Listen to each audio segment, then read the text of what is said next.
Hello, mga sweet ko. Napag-isipan namin ng partner ko. Kasi medyo nabuboryo na kami sa loob ng bahay. So, TV na lang. Laro. Ganun lang. Sabi ko, tayo.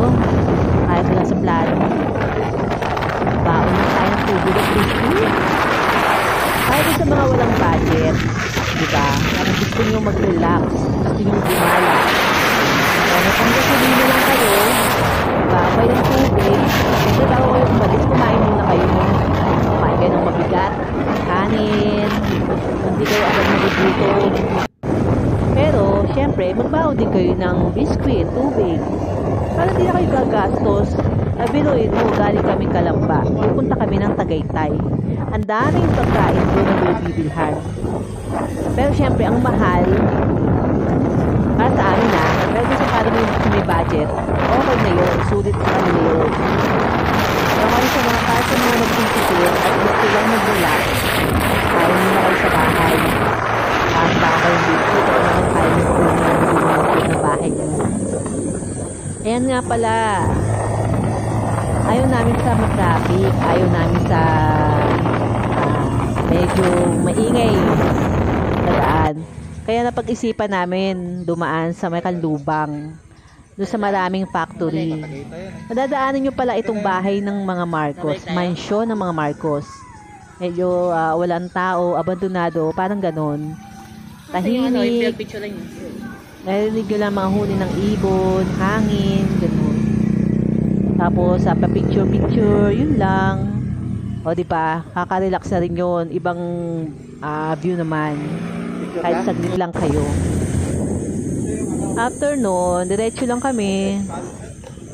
May rough road kaming nadaanan, pero konti lang naman. Bandang dulo ng konti, sementado na din naman siya. O, kung nakikita mo yung lugar, diba? Hindi siya ganun ka-traffic.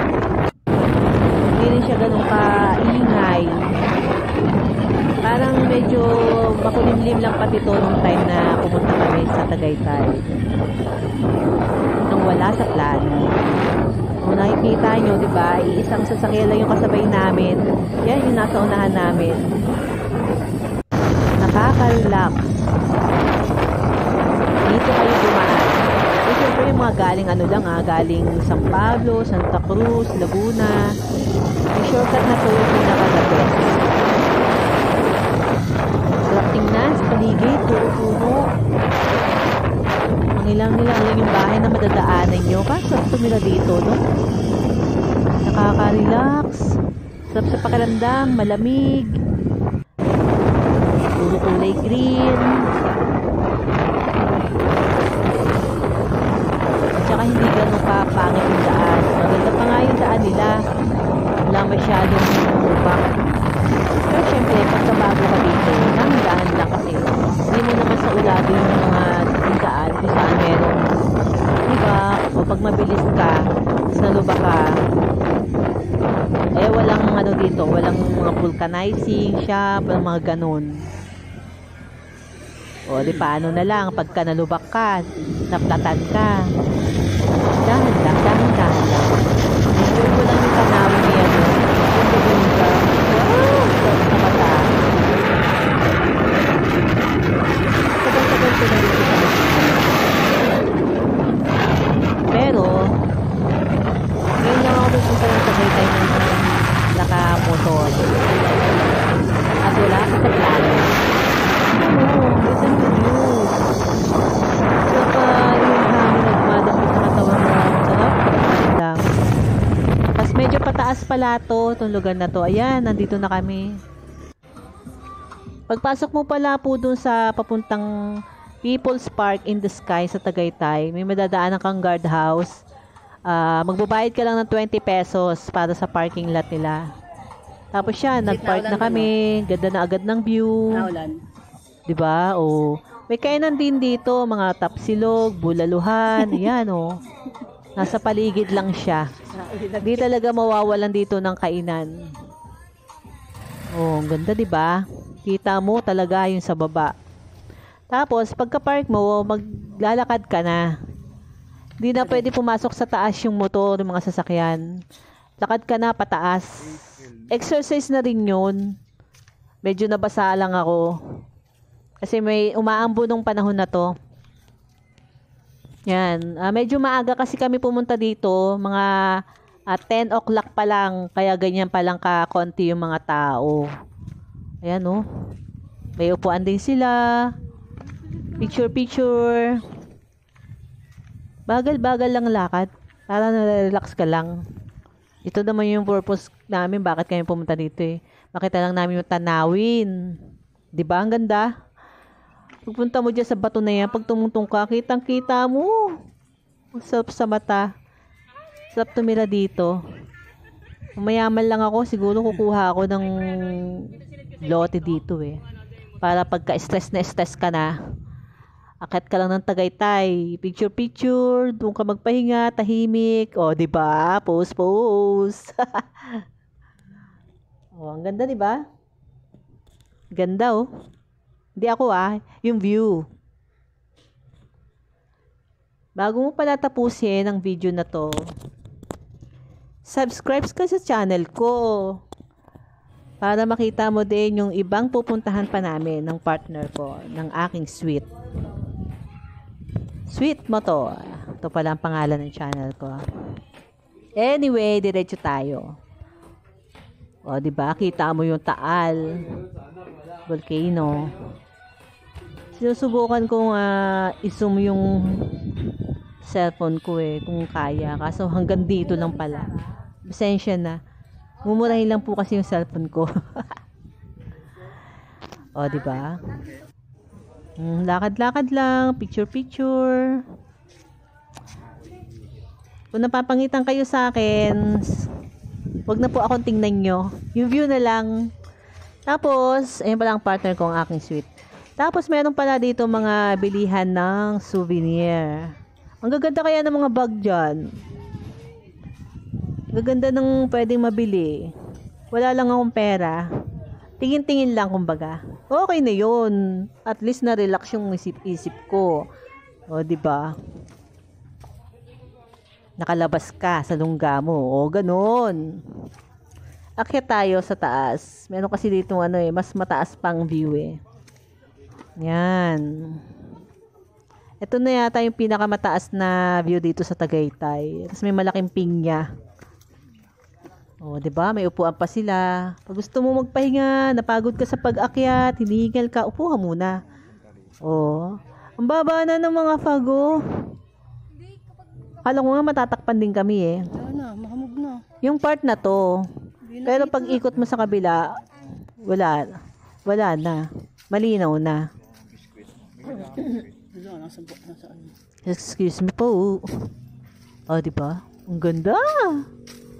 Punta na kayo dito. Message lang kayo kung para malaman nyo, halimbawa naliligaw kayo. Madaming magko-comment sa inyo kung saan banda yan.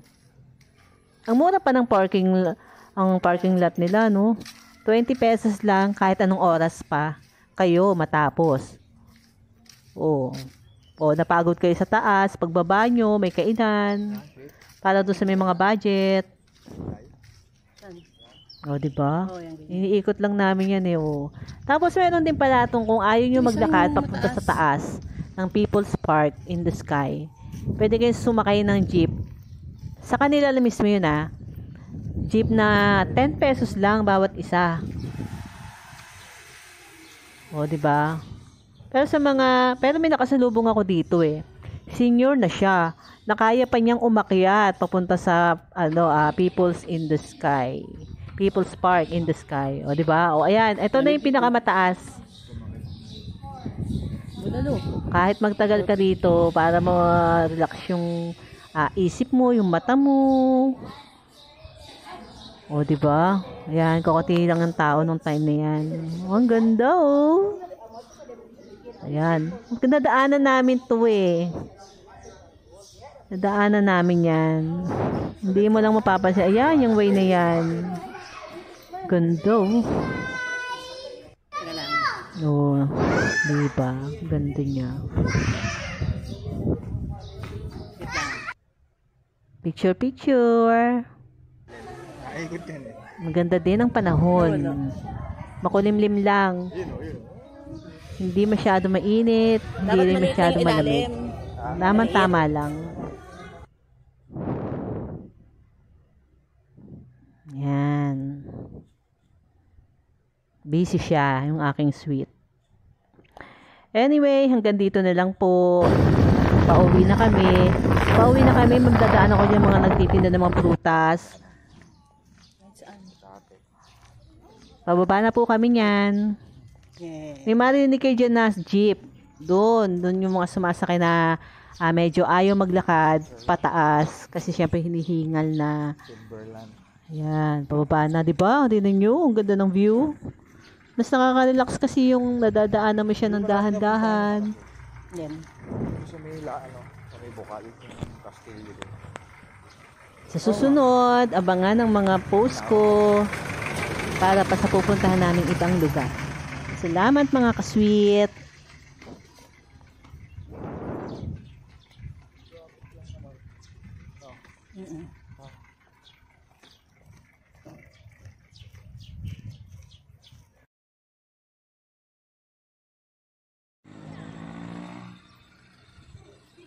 Walang maganda nga.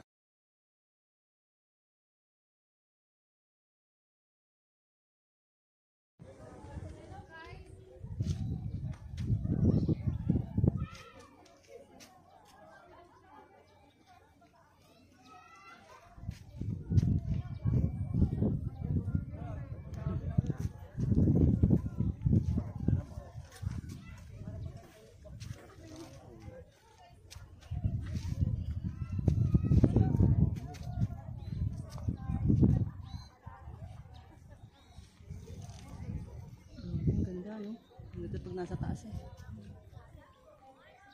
Nakaano sa aeroplano ng konti.